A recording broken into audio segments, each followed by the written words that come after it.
So here, now let me say two words. Ladies and gentlemen, the great moment comes, the 8 p.m. when we will come together all full of energy and curiosity to see the works which will sum up this year's workshops. But the final guest today who will, is here is Marcin Koszałka, who's and almost the last lecture. He will tell you about his road to documentary to feature.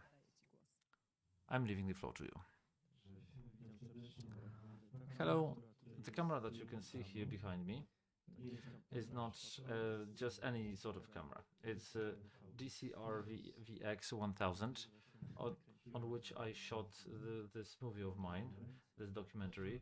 And why am I showing this camera? It's an archaic camera as of today. It's a mini DV. It wasn't even an HD for the HD format, but it was a small camera, and in those times these small cameras were a certain revolution. The film was made in 1999, so it was a certain revolution of thinking in thinking about the cinema, and slowly small cameras came into existence. Why? Because Sławek invited me here to the workshop, to this workshop. Well, it's not really a workshop, it's my lecture. He invited me and I was wondering, what am I to talk about? To finish this all event with, I decided to show this movie runs once more. The movie, I don't like this movie because many people, you know, think I'm the one movie person, and they when they start to talk to me, they talk only about this movie. So this film will stay with me until the end of my life. But you have to come to terms with this, and you can't struggle with this. So this is also what the success is about, or getting yourself, your name well known in the cinema, is that certain things are beyond us, and this situation is beyond me. So then I made many other movies, which technically, in terms of workshop, were or are on a much better level. So even as, of course, I should not boast, and we're not making films for awards, but films which I made later got better awards than this movie. However, this movie is inscribed in certain canon of Polish documentary, and it's being shown in schools, in secondary schools, within the frames of the program for high schools, like the national film watching program. It's like The Promised Land by Wajda Łoziński documentaries, and also this document is being shown there.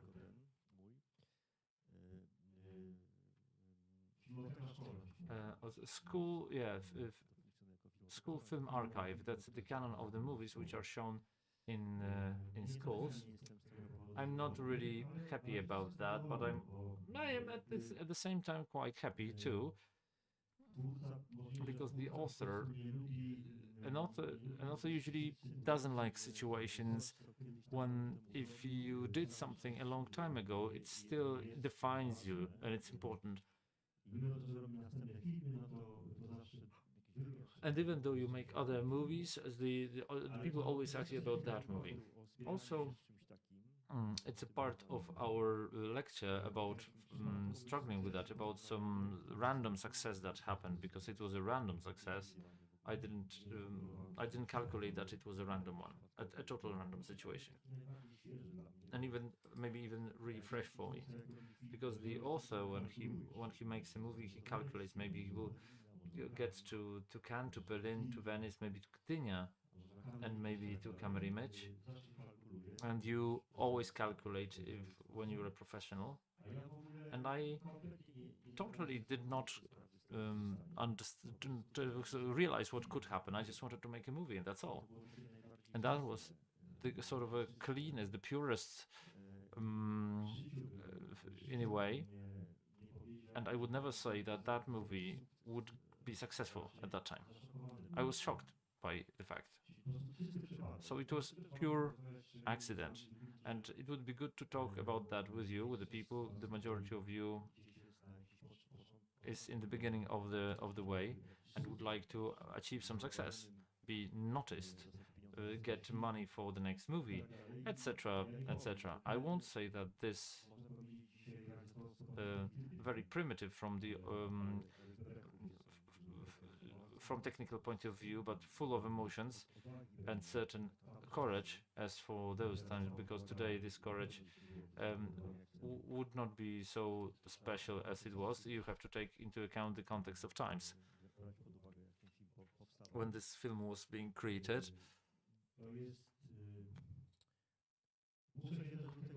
I must also admit that were it not for that movie, I would not make other movies. I think that many other things which followed I wouldn't do. I don't know if that would be the start of my career. Many people say that I sold my mother for a career. I will not judge that, but that I traded my mother for a career, for a film career. Yes, the movie which I made later and which opened my career as the author of DOP, I got a proposal. I think even Sławek Idziak, thanks to that, I got to Gdynia because he was in the jury. I made my first feature film, discuss, which is about a similar topic mm, about the violence in family.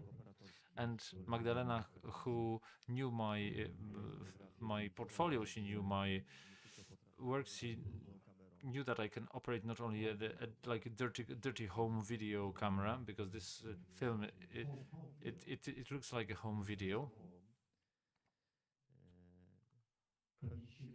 Today I will probably not make this film because aesthetize this. I would want to set the light and use a better light, and this film would lose a lot. So it's good. It's a home video movie. But thanks to that movie, the fact is that Magdalena Piekosz took me to her film The Scars, and I did it as my debut. The film won the Gdynia Film Festival.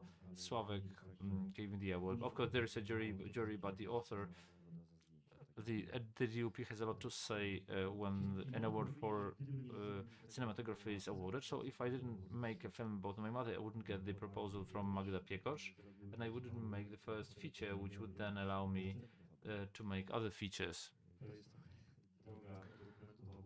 It is a bit of a path from documentary to feature from the point of view in terms of career, because we have to talk about our careers somehow.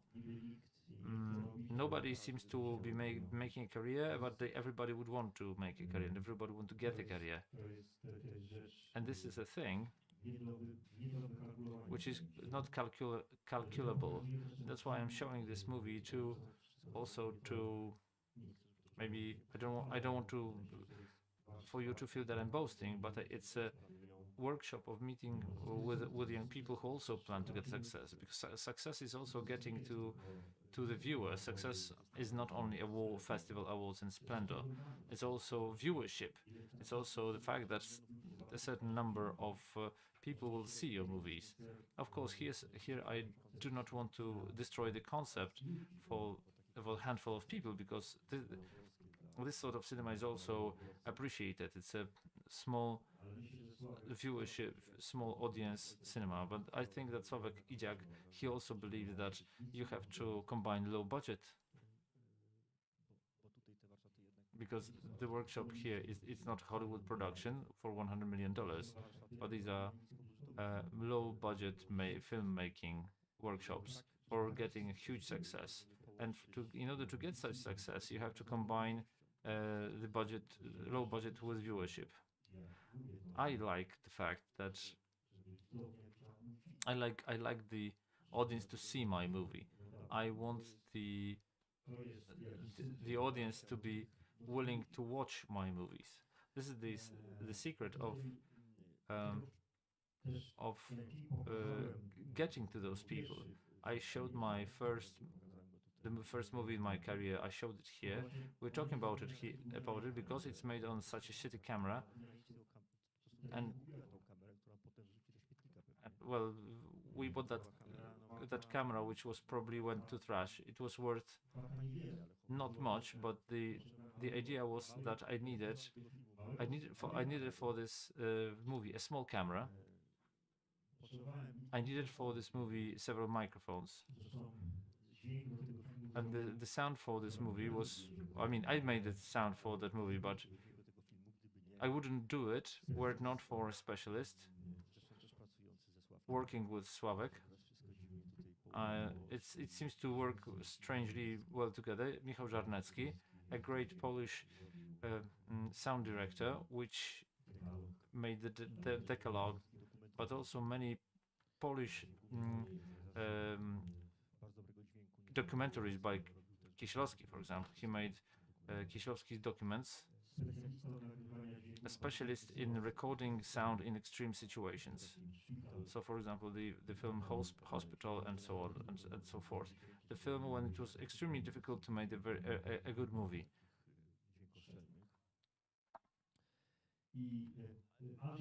And Andrzej Fidek. The biggest role of Andrzej Fidek, who at that time was the head of the legendary channel in Polish TV, Time for Documentary. And what Fidek did, nobody managed to repeat that, and I think it will not be possible even though we have streaming right now. We did not have streaming at that time, but Fidek managed to pull off to get the procedure of getting the documentary at 8 p.m. after in prime time, after the evening news. There was no streaming at that time, so it was like national TV, and they emitted a documentary movie when most people were watching, because most people were watching the TV after the evening news. I don't know what are the statistics now. I don't follow the statistics now. However, he managed to operate to succeed with this channel in this program at that time, and 4 to 6 million people watched those documentaries live. This is an achievement, even if in the era of YouTube when it comes to viewership in one moment, because I'm not saying that somebody's watching that on end. It's live from 8 to 8:30 p.m. After the end of the film, you see that 5 million people watched it. And something like that happened. And there was a small camera, just like you can see there in the background.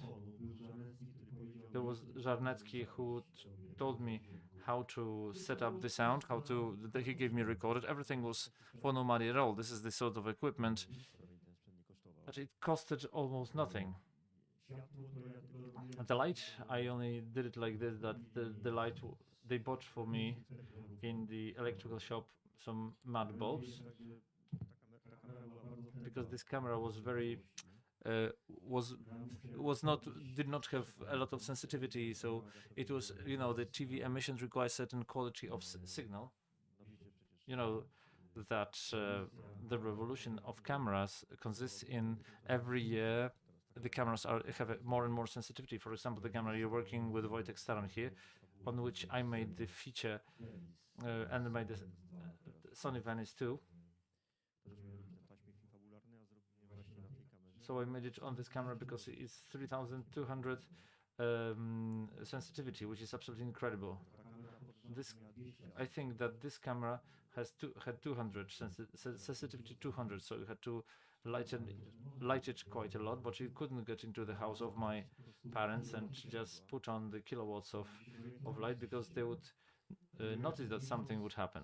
So, so for a month I was putting stronger and stronger bulbs every several days until I got the level from 40 watts to 200 watts, because it was a very slow adaptation of the eye of my parents to the level of light.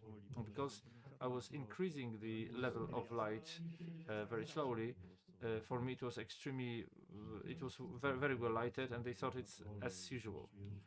This is the thing of slow adaptation, that you do not feel the difference. And this is all that technically I did. And I think that this film is also shown to you not to make a film at home about your parents, because this topic is pretty much overused already, I think, maybe less in the future, but it's very but you know, the family will always be a great topic of the movie, because we're we're working in a herd. We are herd animals, you know, about love, about human conditions, about human things. So first you have the topic which is very close to you.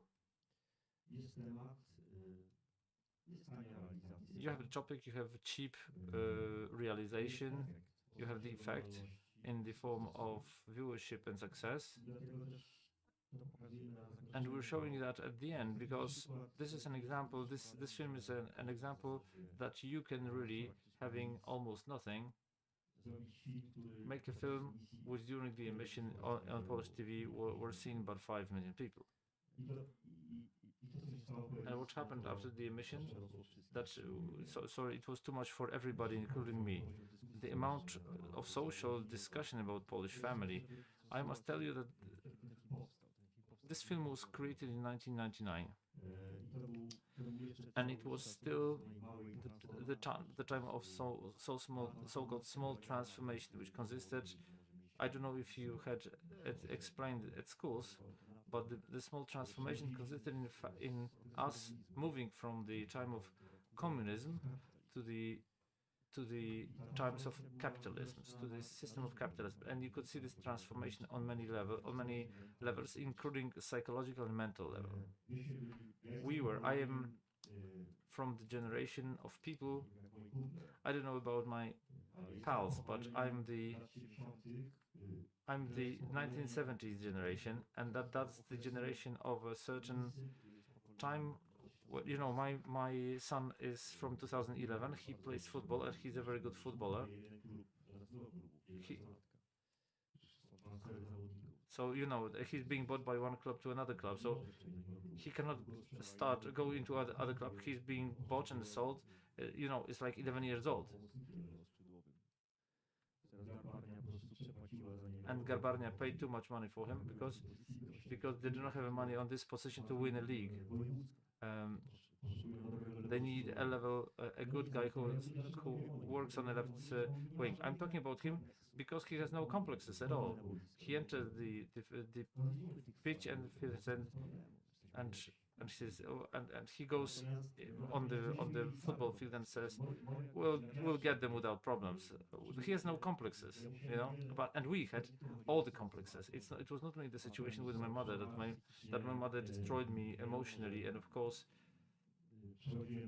I went through therapies afterwards, and I'm still going through therapies.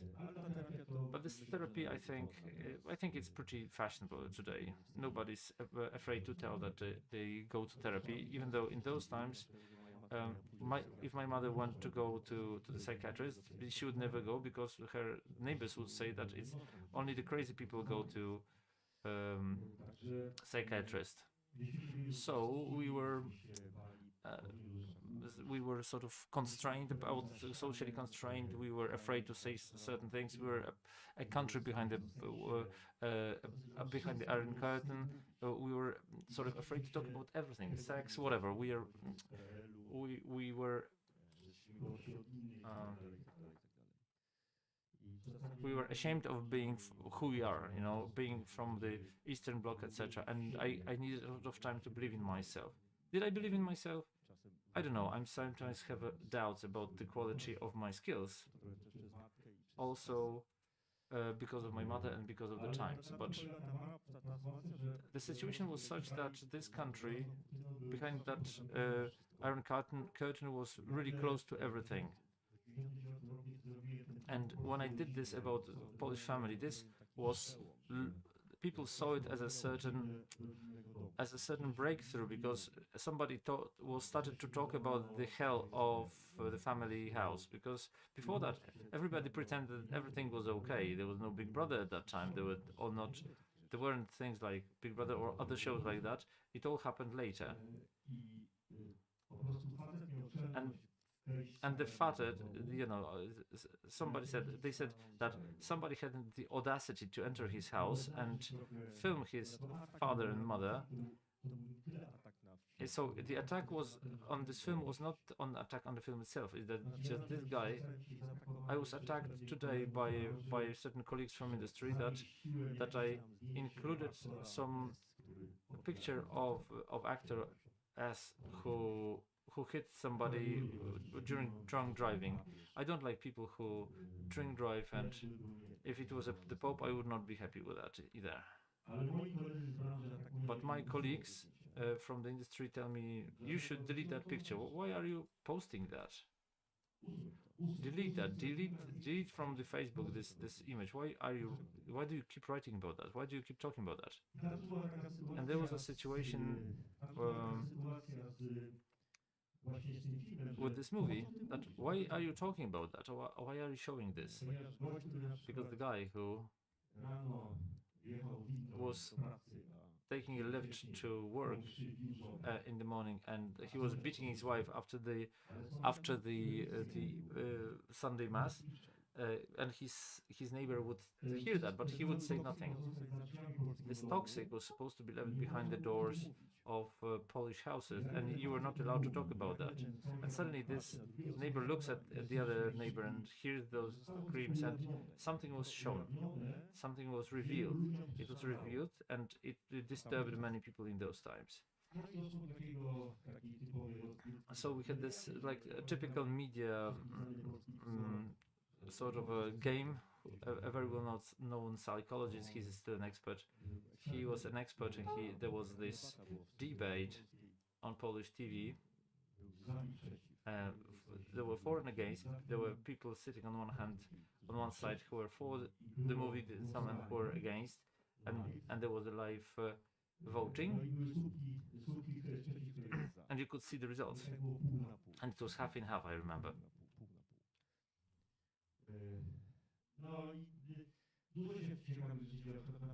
A lot of interesting things happened, but in the Marcel Łoziński was walking around the whole festival, trying to get the prize for this festival, because he said that he was trying to convince the international jury, because this film was in the Polish competition, and it was not noticed then, because there were plenty of friends of Woźnicki, and he managed to tackle the Polish CV, but with the Western jury he had a problem, because they didn't speak Polish too well, and it was not possible to convince everybody, but he did convince them, and the film got the distinction. He didn't manage to get to sort of to but the head of the jury, he cast a separate voice, because he said it's a documentary and not a feature, so he said it's immoral. So there were some incredible events taking place around this, and even if I got, let's say, I would get an Oscar or Gold or Palme d'Or in Cannes, which I really wish to get at some point in my career, they would say my debut is more important. The thing that happened around this movie, the atmosphere that happened at that time.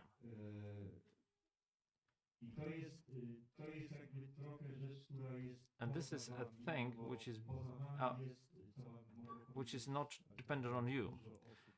it's outside of your control. I don't know, but I think you have to think about, talk about all to those people who who appeared here during those workshops and lectures, how they achieved success. Because I understand that your success is you want to make movies whom people would watch, you will get money for the next films, and you will be able to make other films. What would Smoczyńska say, Magnus von Horn? How did they achieve success? That they can make other films? Well, I will answer this in such a way that, in my case, it's pure. This is pure accident. It's purely by accident, which unfortunately I also say to my students in a film school that talent is not enough, especially now that you have so many talented people. People with our talents and similar talents, you have plenty of them, and only few of them will achieve success. It's a result of some circumstances. If something happens on a certain day and in a certain moment, you will achieve success. I had a guy in my university who really was the best DOP ever, and he had the best. He got the best.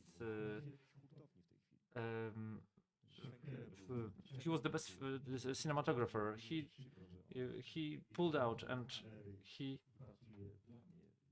and I was sorry also that he was a camera operator. He was extremely operated, an incredible guy. He had such a talent for, but he didn't have the personality. He was very introvert. He was so non-communicative, and he didn't have the luck. He didn't meet the right people, and he got totally wasted as a talent. He didn't have what it takes to be at the DOP. And my students say, okay, so what should we do? I don't know. You should get a psychologist, for example. In Cracovia, my favorite club, they do not have a psychologist. They are not able to win with.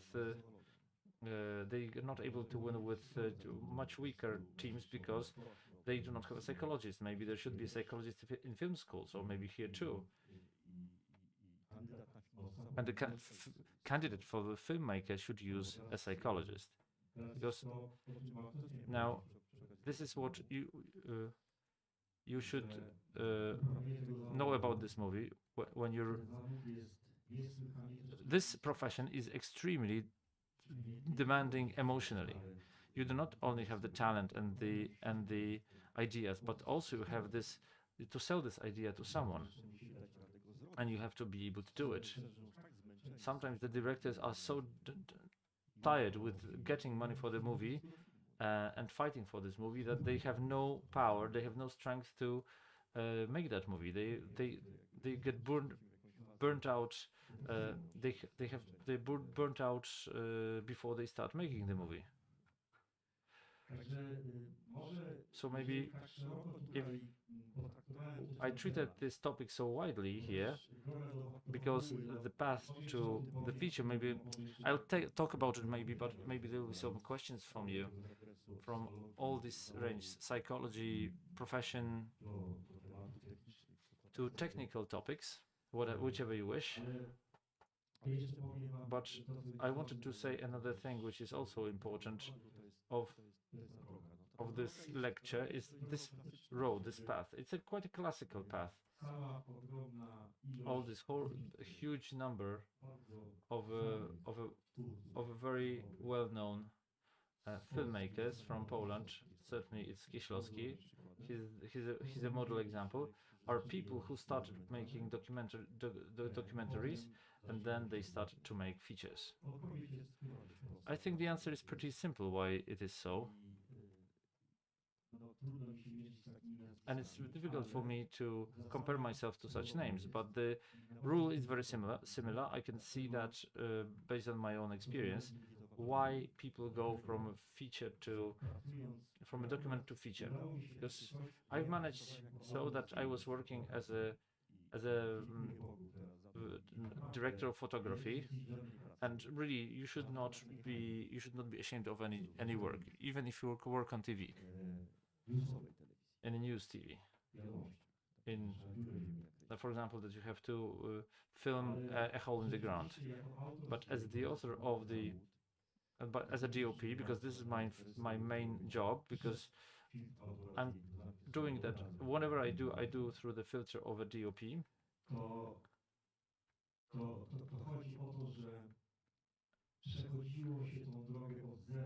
You were walking that path from the scratch. So I was working as the in the Polish TV as the operator in a camera. I was working on regional news. I was on very big cast iron cameras. I was training exactly just like we were training from Class C, the league, and I was overtaking. I was internalizing in consecutive leagues the sort of insider knowledge of the DOP. But it gave me quickness and reflex, because the work of the director is reflex. It is a bit like in sport. If you can see, if Lewandowski sees uh, the ball, it goes into the penalty field, and Lewandowski sees he has to make synchronize his movements to hit the goal. And now that I'm looking at these hecto hours that I spend with the camera, even filming some TV shows, and I was using this camera all the time. When I made the documentary, I always had to react very fast. In the documentary, the DOP, I mean, the director is far away behind the DOP. The DOP who sees everything, catches the situation. The director has no time to say anything to the DOP, because he will not have the time to do that.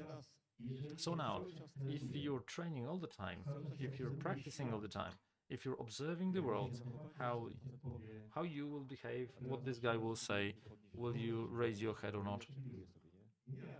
Because sort of I'm observing people. I'm training. I'm sitting in a cafe waiting for somebody. I'm watching people, expecting what people would do, what this guy will do, what is he waiting for. I have a mental training all the time, observing the people, observing this world.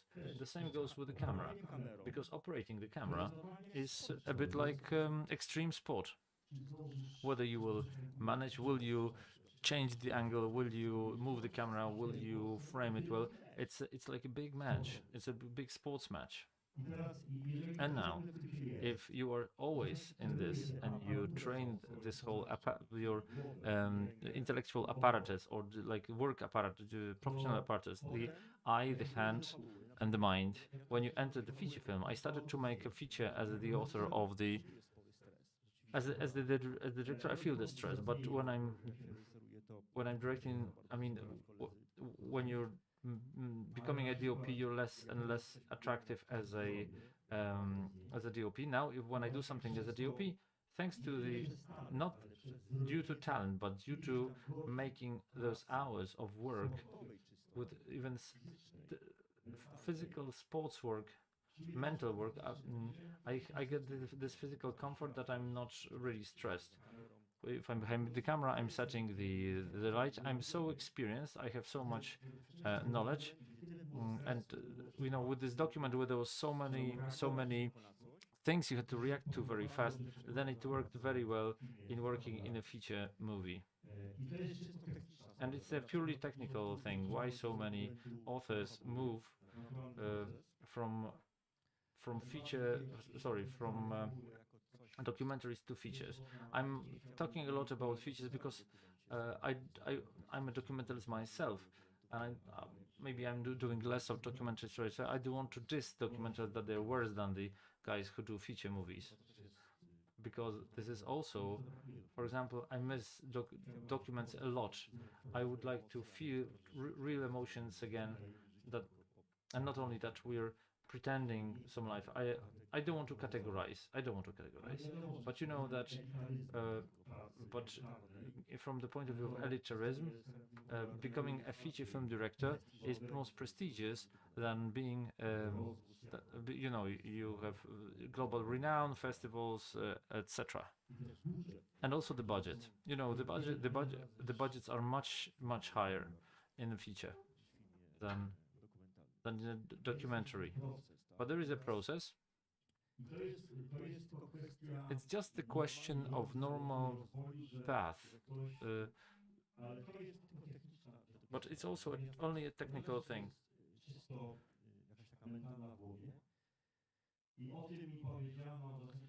And I was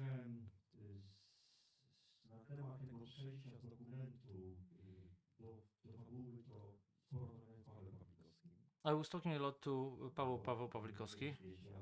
I don't know if you know, but maybe you know, but Pawlikowski is the author of some incredible documents for before he made the Cold War in Lida and the Summer of Love is and you can feel the hand of the documentalist. And because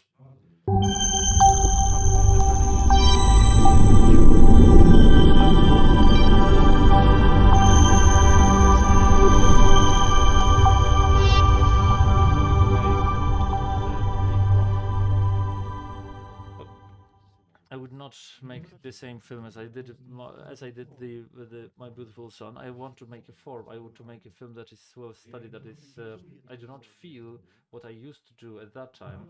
And Paweł also did something like that, from a very rough form of a documentary that he did with Bogdan Dziworski. He made the Summer of Love, based on the 16th centimeter camera, and it resembles a document. But then he made another films, different films. Then he made Ida and the Cold War, and aesthetically, these are very like incredibly studied movies. He's changing the form all the time, and he's becoming the master of formal cinema, of static shots. But I suspect that through his experience that he got in the documentary, he got a certain awareness on the actor, whether the actor mm, makes mistakes or not. When I'm working with the protagonist of a documentary, I listen to my actors and say, I don't believe you. I mean, I can't, of course, tell that I don't believe them, but I need to do something so that they do something that I believe them. But this carefulness through the documentary also gives me certain easiness in listening to to the narrative. The world then is a certain model which I need to use in the feature film, which should so it's also a transfer which is very important. And one more very controversial thing, and this is the example of this controversial, it's ethical and moral. I had plenty of questions. Did he kill that mother? Did he have the right to do something? Is he, for example, is he a son of a bitch or not? Did he harm those protagonists? Didn't he massacre his mother so that everybody will be spitting at her on the street, or maybe they will congratulate her on having such a son, or they will not congratulate her, but there will be effects based on a real organism that you can destroy somebody's life with such a movie. And these are the biggest problems of a documentary. And this is what happened with Kieślowski. If you get deeper into his biography, you will see that Kieślowski at some point he said that he's not able to do documentaries anymore because he costs him a lot because he feels immoral, unethical. He said that's enough. He made this movie from the point of view of a concierge when he made a joke of like a communist concierge, that he said that the most important person is like the concierge is most important than the director. It had a slightly different dimension, and he laughed at this man, and everybody was laughing at this man later, and he noticed that, and Kieślowski thought that he did something really, really horrid. It was one of the reasons that made Kieślowski leave documentary and go towards feature filming. There's also this ethical and moral element that you have a problem in the documentary, that you have to think about what sort of films you're doing and what will happen to the protagonist. Are we okay towards this person? Because it is sometimes so that when I work in a documentary, I felt that I tried to be honest towards that person. And I was showing them the movie, and I was asking if it is okay, etc. But sometimes it is so that this person can say he might think it is okay, but when this film starts to have its own life after the emission, that people start to diss this person or cancel this person, and they will destroy him.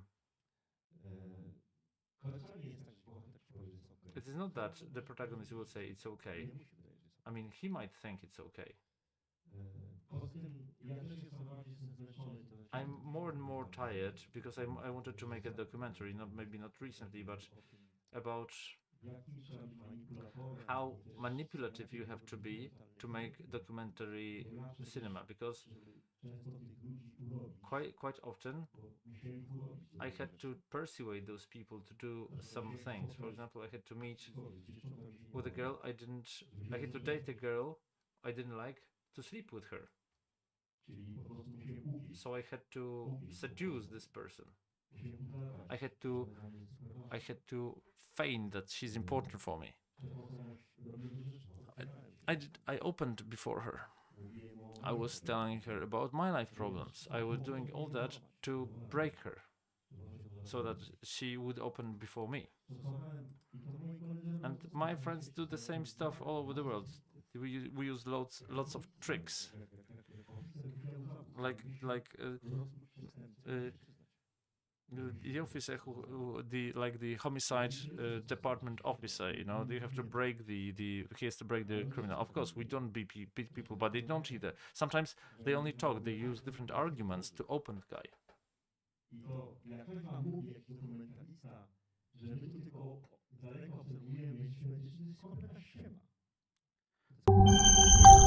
You know, if we're making documentaries, and when they say they're ethical, that's a total untruth. They are breaking those, they're manipulating those protagonists because they need to open them. If you have a film about a pimp who's selling drugs, you think that this guy just came there and it was shown, and the pimp just showed him everything. No, he worked very hard on the guy.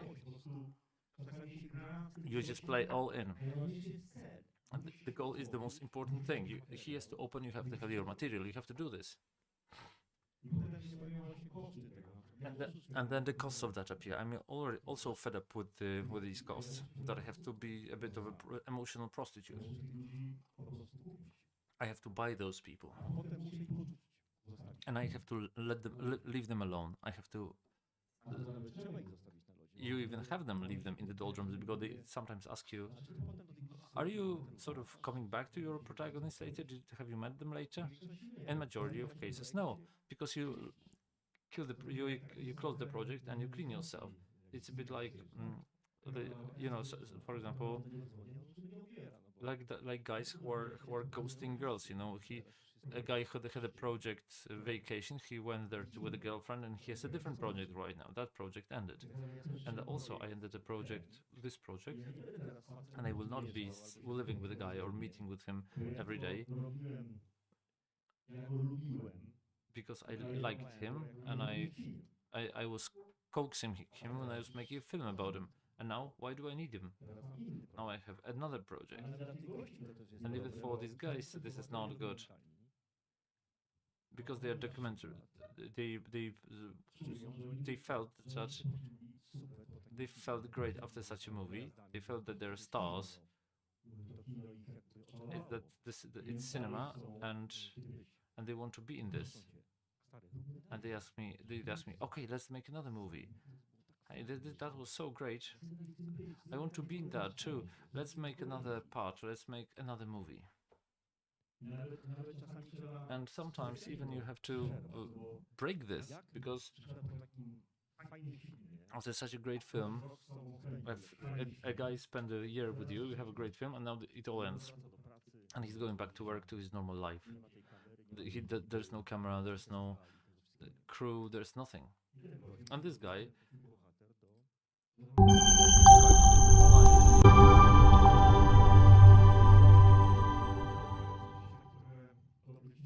so it's a good final from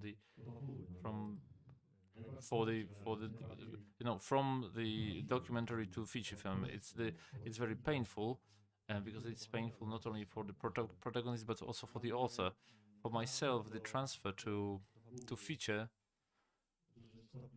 is to a large extent a derivative of a bit stronger cinema, just like I do. When you have to get the guts out of a person, it starts to be painful. You're fed up with that at some point, and you're looking for a feature protagonist, a fictional character. Recently, I was talking to a friend of mine who's doing documentaries, and she said that she's envious because I'm the DOP, and she has to have the DOP because she's the director, a documentalist, and that you see everything and you can create it. And she also said, I don't like it. I'm irritated about that we have a great topic, and we have like a winter, the room, white walls, horrible light, horrible. Visually nothing. There's not even a single good frame, like white walls, soft light. There's nothing in that place. Great protagonist, great emotions, and suddenly you're pissed off that you can't do anything with it. And in feature, you enter, and I say to the set designer, this will be the walls this color, the filters, I don't know, furniture, everything, light, and said, wow, what's a great light, what's great interior. And I said, okay, that's good, but I really squeezed everything out of every detail. It's all mine. There are no white walls. It's exactly the wallpaper as I wanted. It's exactly the light is as I wanted. Everything is as I wanted. And I must tell you that after you make something like that, then I go back to the documentary, and I come to a place like this. Okay, it's a nice scene, but visually it's nothing. Immediately I feel put down, and I don't feel like working. Okay, maybe questions. I don't want to bore you to death. It's a bit. Let's use this. That if you want to ask questions, you can ask any questions. I don't mind. You can also have questions related to my professional experience at different stages of my work, especially at the beginning of the professional career.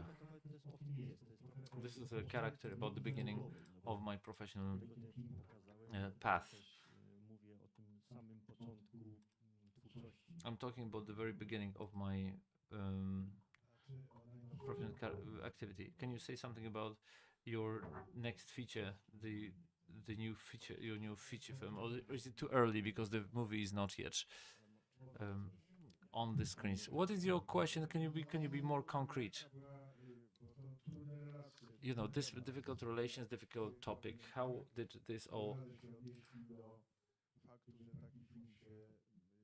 How did the Highlanders react to this film being made?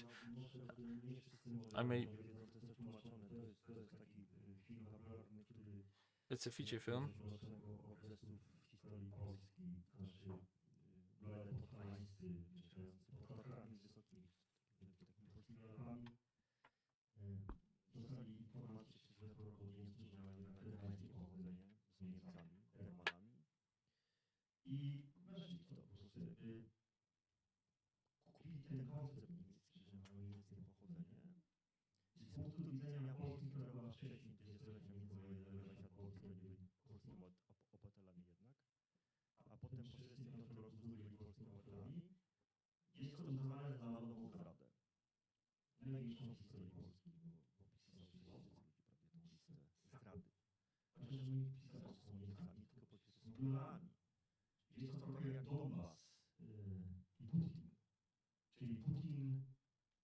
nie chcę od tych ludzi deklaracji, że są Rosjanami.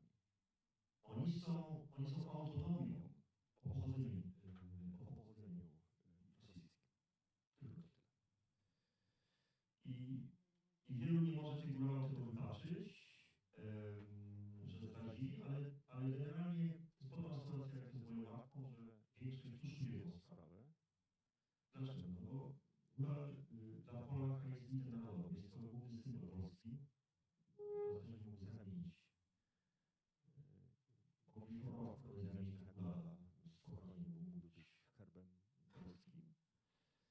I to jest tak duży fetysz, jako kostium, taniec, kultura i tak dalej, że spokojnie mógłby być symbolem, no jest symbolem Polski. I to jest też trochę w oczach. Znaczy jakby niespecjalnie chcemy o tym szerzej mówić, że się nie zrazimy. Po prostu to jest niekomfortowe, że ten fetysz, ten główny symbol nagle chciał być Niemcem.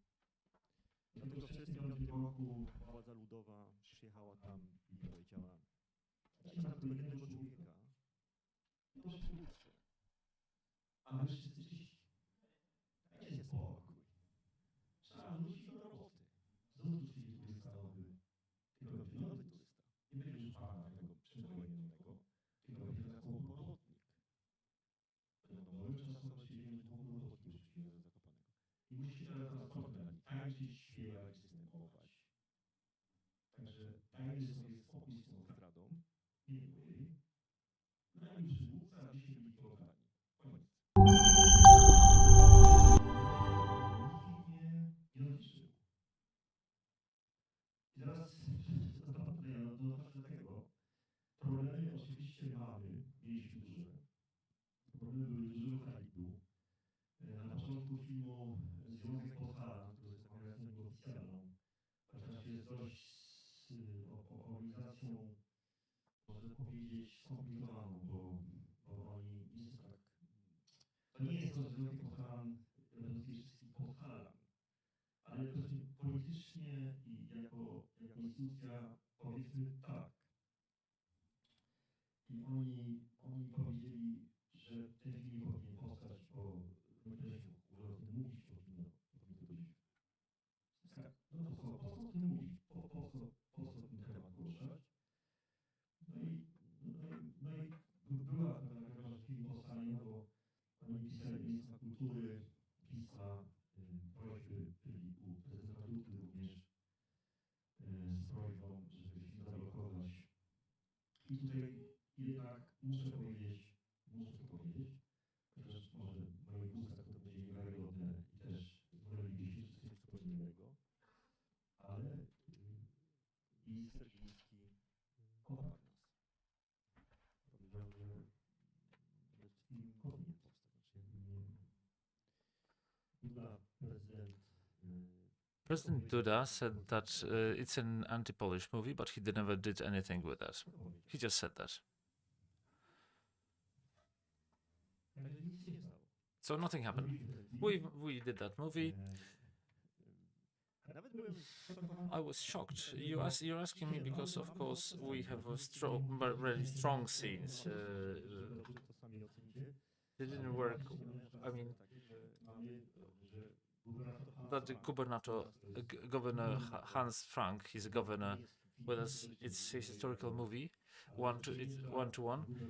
But the governor comes to the Tatra Mountains. He's a Nazi, and the Highlanders are dancing for him. Children sing, because I mean they always sing the same songs. And they sing the songs, and they get as a present a golden axe. The governor gets from them. So they pay homage to him. They thank you for saving them from a Polish occupation. It's a very strong scene. I think there will be sparks flying because of that scene. There are several scenes like that. I suspected that several people will come and shout, but no protest. Nobody came. So what can I say? When it comes to the official... Nobody gave us any chance because mm, thought that there will be a lot of trouble setting fire to the set. Nobody came. Teraz mamy taką Now we have this short contract that not to um, make this not to sort of give too much publicity to the movie. This, of course, woda się zbiera. that if you know when the water amasses, the dam will break, but everybody wants it to break as late as possible. It will break in autumn. I don't know what will happen in the autumn. Maybe they will live in a different reality. Yes, we plan. Who knows what's happening in the autumn? We're planning. I won't tell it here. We might have another reality. I like this because nobody gets in our way. Mm-hmm. Which I do have I do have like respect to them, because if they wanted, they would prevent us from making that movie, and we made that movie. But they asked us, and they asked us not to say anything, and we're waiting for the day of premiere. That's it.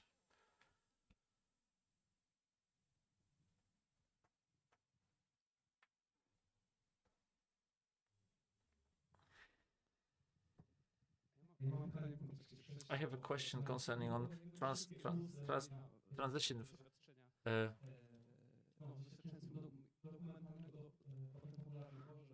Transition to the feature film, but I think is it not so that in the documentary that this drawing from this observed world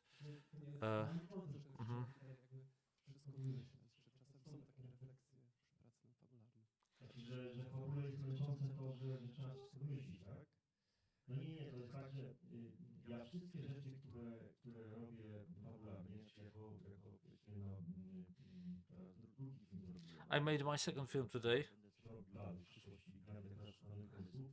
To wszystko jest badanie dokumentalne. Wszystko jest poszukiwanie. No to jest normalne, że it's normal that this life brings us most material for the script, and I absolutely love. I love the costume cinema. I do not feel well in contemporary movie. But it's maybe from the visual. I don't know, but there is an advantage of the past. The costume scenography is visual enough, interesting in the operating point of view, that I get this satisfaction from this. I was looking. I'm searching through documentalist material, and Maciejewski.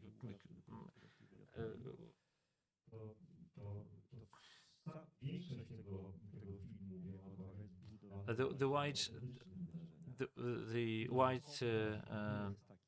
bravery is built on those elements, but the comfort is I can change everything.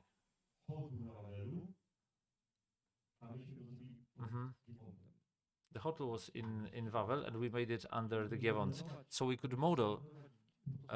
You can model anything you can. You can do that in a documentary. You cannot just say that Tiananmen Square is in a different place in Warsaw. You can't do that. In here, we can. This is what I like in the feature filming, that I'm starting from documentary, and I get from I want from documentary, and then I create it in terms of feature filming. That's why I avoid one-to-one films. I couldn't see the guy who came there on that day. We're building a certain ballad-like or undescribed. I mean, for example, we do not have Krzeptowski. We have Andrzej Zawad, Kosielec. We do not have Governor. I mean, everything is made up, because they are although they're based on certain real people, but there's a mix. They are a mix. Sometimes Wolfgang von Kravis, Nazi anthropologist, is a mixture between the the real German anthropologist który badał górali who was Hitler, whose name was Arnold Tigger, who was studying the Highlanders, because the Germans said they will be in our Nazi club of masters, but you have to check if they really are Nordic people. So this guy got so a very difficult task because he made one of the biggest studies in the history of Polish anthropology and ethnography.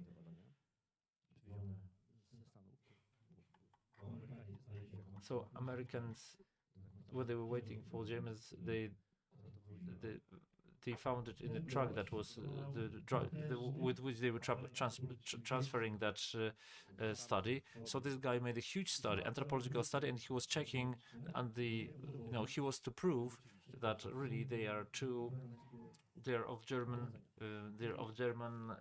descent. And Kuda Gierszał, who plays that character of the Polish Nazi, but is a researcher.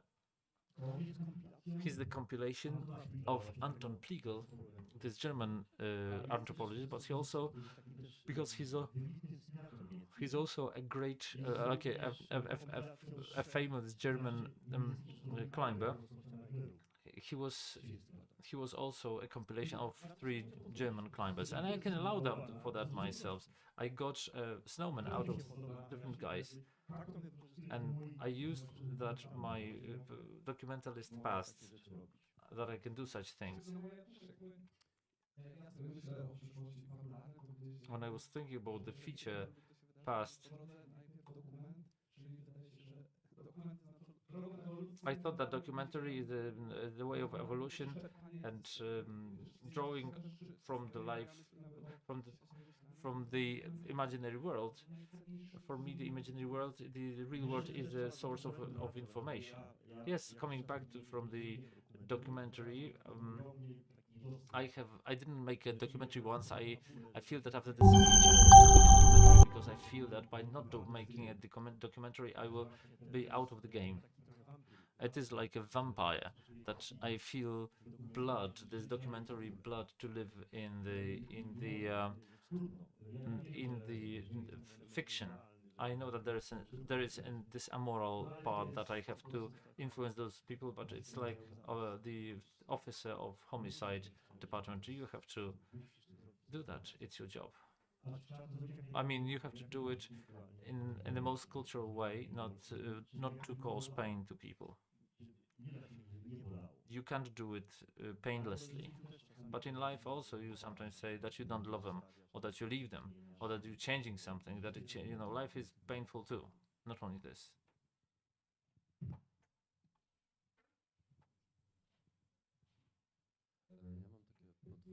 I have a double question, because I understand you're an educated DOP after which film school, and then you started directing films. What does these beginnings look like? And you had to get another job, start another sort of profession. And how does your workflow changes in the team when the DOP and the director is the same person towards such a classical? I have to admit that I graduated from the film school and in Katowice, and then I habilitated in Łódź. So I'm from both film schools. But what you're asking about,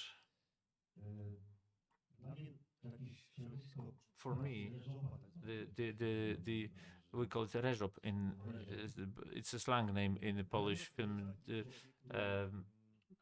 industry for a combination of director and DOP. He's also part of this narration that Sławek is talking about, like the small teams, that everything is growing too much. There's a whole team of directors, the authorities, or like Western authorities who from American market, that in Poland, maybe I will ask you a question. Do you know why a Polish DOP has such a high ranking not only in Poland? Why do you think so? I mean, we're not in school, but it's a It's a bit of the academic question. You probably know that we Polish DOPs, we have great position in the world. Sławomir is such an example. He might tell you about that.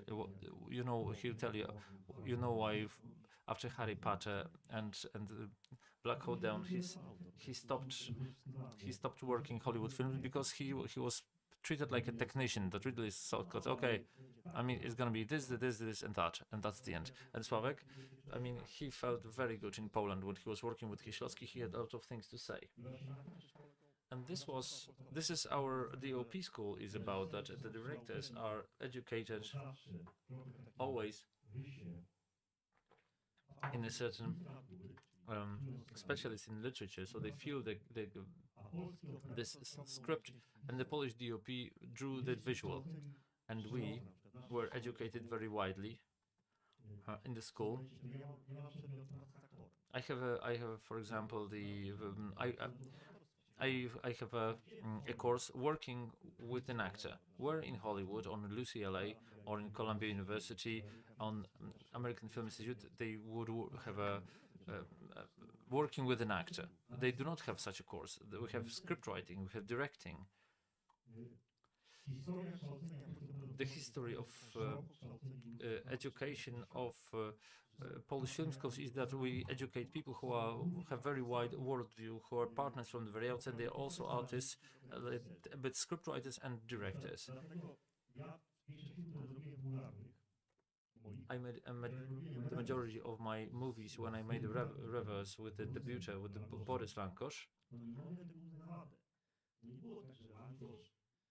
It was not that Lankosz, he naturally came to me in a natural way.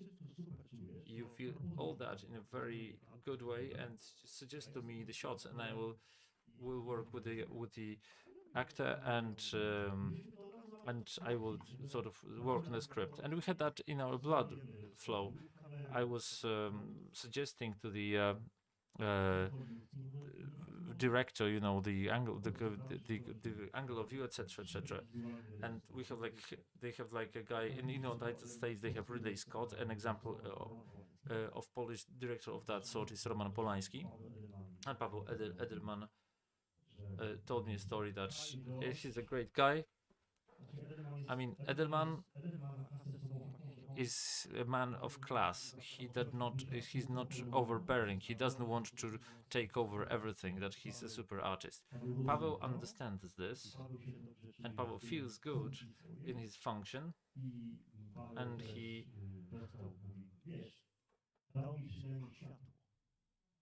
said, at least he gave me the light. When it comes to shots, he had nothing to say. Paweł Pawlikowski is a similar guy. Paweł Pawlikowski is an extreme kind of guy. Making a film with him, I would kill myself. You know, that this is the guy who decides about every millimeter of his shots, about how you put the lamps. So it's a different model. It's a Western model of working.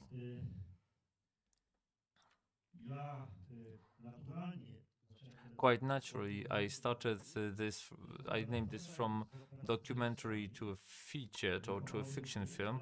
I worked with the directors, but I also did. I worked as a DOP, but I did my own documentaries as a DOP. I was faster. That's why my friend, the documentaries, were envious that I'm a DOP, because they needed a DOP. But if you have an intermediary in the documentary, you lose time. When it comes to features, for me a natural situation was the risk. It was a risk. So making another film, a bigger one, we made the first films for 8 million, for the next one for 16. So we could say that the film is more expensive because it's bigger. But then I decided to be the author of shooting for this movie, and after that I didn't have the comfort. I didn't feel spat out on the set. I didn't feel that something's getting away from me. I didn't feel that I don't control the situation. I felt perfect because I was talking only to myself. My producer would say, now the director goes to the camera with the DOP to discuss. And yes, I was sitting there with myself, and I had such a comfort because I graduated from the and I become the self-learned director because I'm a self-learned director. I'm starting to working on the movie from images, but that's how it should be. This is storytelling by image. First, I'm developing the visual space, and only then I put the actors inside. So when I get to the set, when I see these actors and the situation, I have everything in my head. I know already which light I should take, which camera should I put there. I have a collaborator, Michalski Velvodoros. He's he's like a great professional. He's working in Germany right now. He worked on the Monachium with Spielberg. He graduated from a DAP department and he's a master grip. I made several fiction films with one grip, and when I have a guy like him, and I have my friend my peer, who's a cinematographer, I have those two guys, then these are my DOPs. And with the Wodorost, we enter some interior, and we're not talking about light. He says, okay, early morning, do you get it? Yes. And that's it. We're talking about the mood, not about technique, because it's not the level. I mean, it's only you have to get the mood. Candles or bonfire? Candles. Okay, I come and it's ready.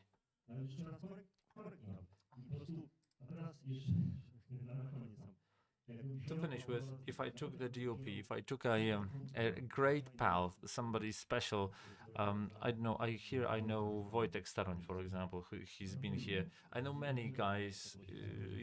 I could invite anybody to this cooperation, but still there will be some tension. There will be some problems because Wojtek would say, you know what, but maybe we should, move the camera here. But I said, I don't want to move the camera. I want a static shot. But and the time runs, and it's like in a marathon. The more you get tired on one discussion with a guy, then you will not be the first, because you lost the time to talk to the guy. There's no time to waste. It's better to focus totally. Yes, this is what I had in mind. Thank you.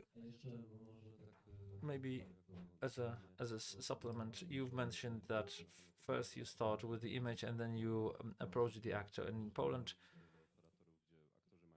when the viewers, when they have certain idea about the work, maybe a bit different from the West, they also value this Polish model where they are the most important. How do they react, for example, to you first setting everything related to the image, and they're considered second when usually it's different with the director? Well, they are not secondary. It's just I spend a lot of time to talk to them. We talk a lot about the characters. We go through it. I don't like rehearsals. I don't like rehearsal unless I took some beginner actor or a natural. We would have to do some rehearsing, but I don't do rehearsing with the professional actors because I want to have emotions on the set. That's why I'm not doing rehearsing. Why should we rehearse something that should work on the set? I want to have authenticity, certain freshness. Czyli ja sobie z nimi So przerabiam to I wszystko, go co through się all of that wydarzyło, with him tak as a documentalist, naprawdę and emotionally I go down that route. And then on the set we go, we come, and there we light it, we compose this image, we and they do not think about it anymore. Those people I work with, Oni mają takie podejście do mnie, they have they really sort of have this approach that they say to jest taki trochę lubi gadanie, they like to. obrazą robi operator, to oni, a przychodzi wtedy facet, czyli ja, czyli operator. So the guy like me comes, the DOP, and they know that my trademark is image. They're even happy that Gershau looks at the image and says, "Wow, good frames and good shots." Well, when there's a good actor, the good actor follows the guy who leads him.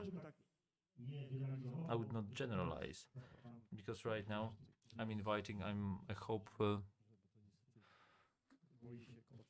I'm afraid of the compression of the streaming. I'm afraid of Polish TV, that there's some guy with a coffee will not screw some bolt and everything will be too contrasted, but there will be a TV show, the Erinis from 1960s with the Boris Langosz, and Dorociński is cast in the main role there. And many actors are like Dorociński. It's not true that they have this manner. Dorociński, Buzek, the whole cast of them, they know how it works. Dorociński is so professional that he feels the light himself. I set the light somewhere. Oh, I had some lead. And you know what? I think I decided that maybe I will need to tell it to him, but no, he turned exactly without words. The best actors, the best of the best, who are making good movies, they feel all that.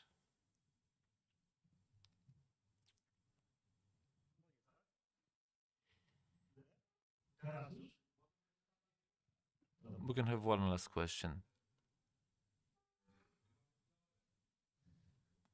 It better be good.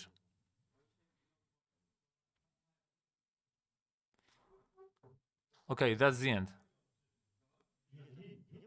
There's no question.